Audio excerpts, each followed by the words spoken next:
Hey guys, I'm back this morning. Actually thought I'd do a video before I head out to work. It's a holiday here, so there's not a ton of rush to get out the door and get done. They want me to kind of linger and do some sales in stores. So I wanted to do just kind of a July update. And Guido, I just watched your waffle and loved it, and it inspired me, and I just really wanted to do this. But thanks for sharing all that info.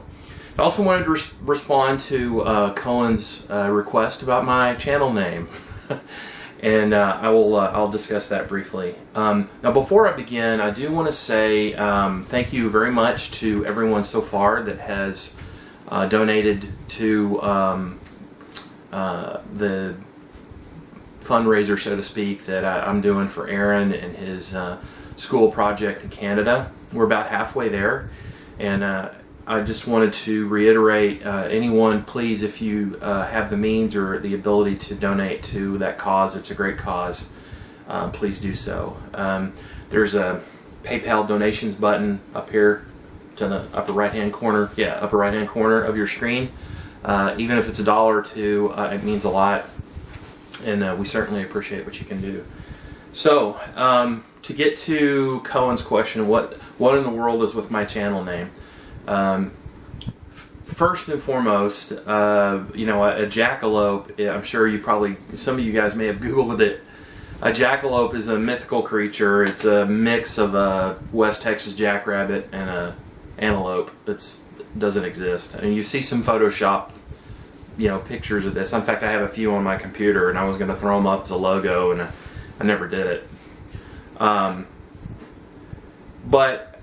when I first wanted to do a YouTube thing, I was going to do a firearms related channel. One of the many hobbies that I have is I enjoy target shooting, and I decided against it for a number of reasons, all of which I'm not going to bore you with. One of the biggest ones is the cost of ammunition now, but there's so many firearms related channels on the web, and I wasn't sure how to differentiate my channel from the other guys that are already doing it. I mean, there's a lot of guys that have shooting related channels on YouTube, and some of them, like Hickok 45s, even got over 1 million subscribers. I'm not going to bore you with all that, so that's kind of where I had come up with a name. I was kind of shooting related, and I kind of liked it. My wife liked the name, tactical, meaning if you look up the definition of tactical, but it's what I had in mind was, for a logo, was this jackalope wearing web gear, having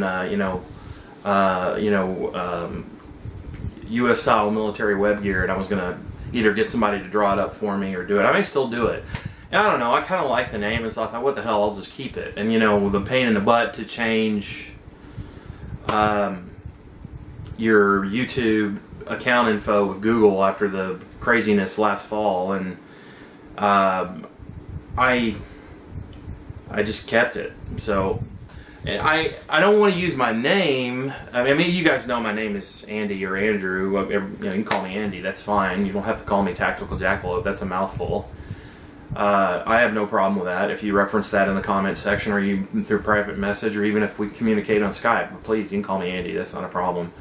But I have an unusual last name, and there are not very many of us. And so, I mean, there's like less than 10 or 11 of Andrew last name, insert here, in the U.S. And so I didn't, I don't want somebody to Google me and find my address and all that and send me hate mail or whatever. Luckily, I don't piss people off. At least I haven't so far. But that was Cohen. That's kind of what was behind the name. I'm sorry, it wasn't all that exciting. But that was the brief history. Kind of an update for June. You guys were aware of the BF-109 build I'm doing with Shane, Longlands 67, and I had an issue with the St. Marks. Well, I got my replacement parts from Hornby in the UK yesterday, and they were nice enough to send me the 2 fuselage halves without St. Marks, by the way, and the fit on these is even better than the ones that came in the kit. And they considered all possibilities. I did not request this, but they send me all the parts to construct a new cockpit. goodness, dropped apart. Although I will probably, I'm going to try to resurrect or keep the cockpit that I built because I spent a lot of time doing it and I'm very happy with the end result. So I hope I can salvage the current cockpit. Now, there's been another development from Hornby. I had made an Airfix video, pretty positive, I think. And Airfix, I finally got a response. Jerry's wanting some love here. Airfix from the U.S. finally responded. And about a week later, I got an email from Airfix apologizing for the issues I had, and they're sending me a whole new kit. So not only did I get the parts from the UK, I've got a whole new kit coming from Hornby USA, so which is all good. Now, I did have quite a few acquisitions recently. I'll share those with you guys. I didn't win. This was a buy it now, but it was a really good price in a buy it now. I knew nothing about the kit, but I wanted to add this to the stash, and I have to say that this thing is, as Aaron would say, awesome. It's awesome. And I'm going to be doing a review of this pretty quick, but it's a big box. So this is a 1/48 scale Yonkers 52/3. The 3M means tri-motor transport. And it's from, Pro Model or by Revel/Monogram. And 1999 tooling, so it's not crazy old. But a beautiful kit. Recessed panel lines. I don't know anything about the fit. I mean, they even replicated the really nice corrugated texture. Like I said, I'll cover that in a kit review. But I paid $24 for this. $24. That's it. Couldn't say no. And so I got that. Carlos is probably laughing because he thinks I'm reconstructing the Luftwaffe one plane at a time. And then I kind of got on an Airfix binge. I feel like Airfix treated me right, so and I love 109s, and Shane's going to start laughing at this point. So I bought this guy off eBay, like 17, 18 bucks. It's the 109 E1, E3, E7, and the tropical version. And much to Shane's glee, yesterday we were on Skype, it comes with a Condor Legion decal version as well as a Romanian Air Force version. So lots of cool decal versions in that one.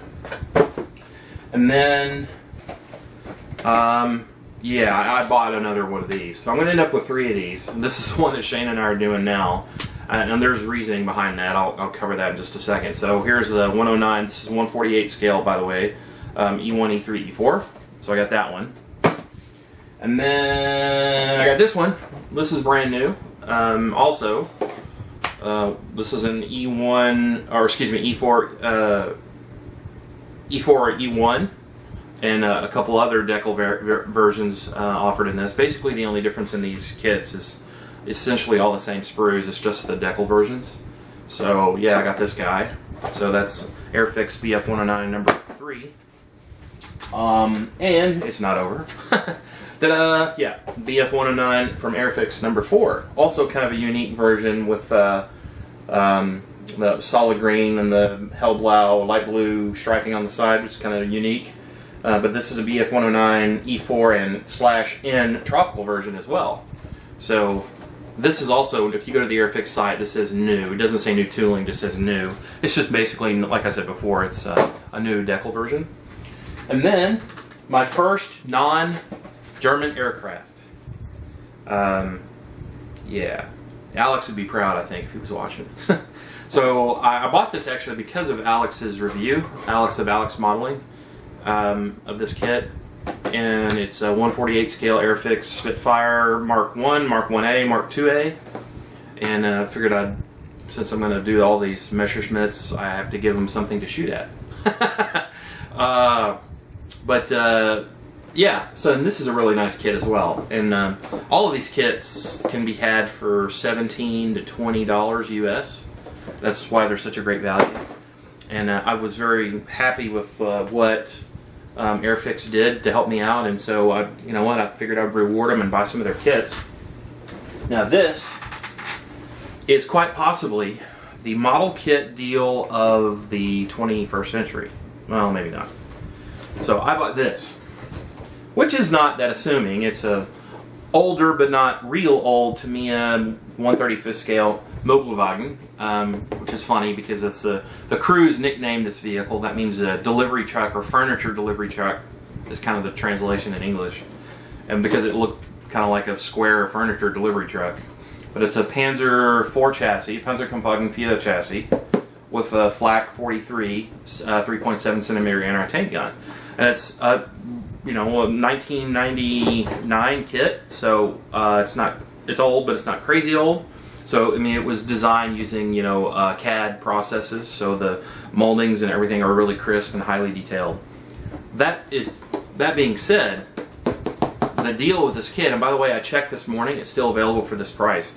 So I bought something from a Hong Kong eBay dealer, which you guys know I do on a pretty frequent basis, and I was on their site. They sent me a card in the package when I got it saying, hey, thank you for your business. Here's a coupon for a 5% discount. If you go to our website, please check it out. And I did, and I got another 5% off. This is still available on their website as of this morning. It's rcecho.com, and I'll put that in the comment section above. It's $9.90. Okay. If that didn't sink in, let me reiterate that $9.90 for a brand new stone plastic Tamiya, 135th scale model kit, and not an old model kit. No motorization holes. This is was a new tool in 1999. Yeah, and it's a nice kit. I'll do a review of this as well. Yes, they charge shipping. The shipping was, I don't know, 14 or 15 bucks. So by the time this was said and done, it was still less than $20. So you're looking for a deal, $9.90. Just saying. That's all, great deal. So I got that, and I got some decals because I bought so many 109s from TechMod, which is a Polish company. And so this is from a bunch of E3 variants, so I'm going to obviously be building a lot of 109s. And I have a lot of 109s in the stash, by the way, right over here on my left shoulder. I've got probably 12 or 13 or even 14 now, 148 scale 109s. I even have some 132nd scale ones. You guys have seen those. I've done the reviews. So I got a BF 109 E3 decal sheet from TechMod. Really nice. These are beautiful decals. Highly recommended. And I got another sheet from TechMod. I got all these from the same eBay dealer. Cuts me a deal on the shipping. These are E4s. So I figured that gives me more choices because I've got so many 109 kits to build. Then I got a Verlinden scribing tool, which I saw used in one of Paul ISM's videos because I need a scribing tool. And that's more or less it. I got these earlier in the month, but I'll share them briefly, just because I think they're so cool. So Eduard, as we all know, makes photo etch, and I got these from Eduard. They're photo etched brass painting masks, but they're for Luftwaffe mottling camo on E3 BF-109 E3s. See, here's the. Maybe you can see it better if I hold it up against the white background. So you cut these off the photo etch sheet.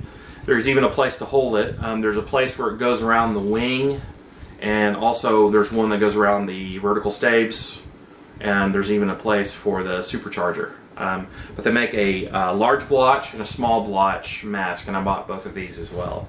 And we'll be looking forward to using those soon instead of having to do the mottling camo by freehand. Call me a cheater if you must, but you know me, and I love my convenience products. So, but that's kind of all the acquisitions so far, or recently. I've got some more stuff on order. I've been waiting for the 148 scale Hobby Boss BV-141. That is an asymmetrical airplane that's absolutely bizarre if you've never seen one.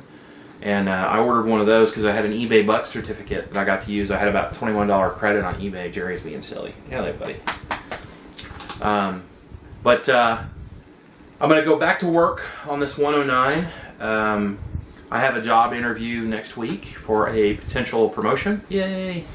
It'll mean more travel. But when I'm home, I won't be going to see stores anymore, so I'll be home.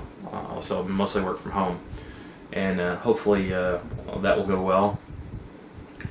But I think that pretty much wraps it up. Thank you very much for watching, and I hope I didn't bore you to tears. Everybody, have a good day.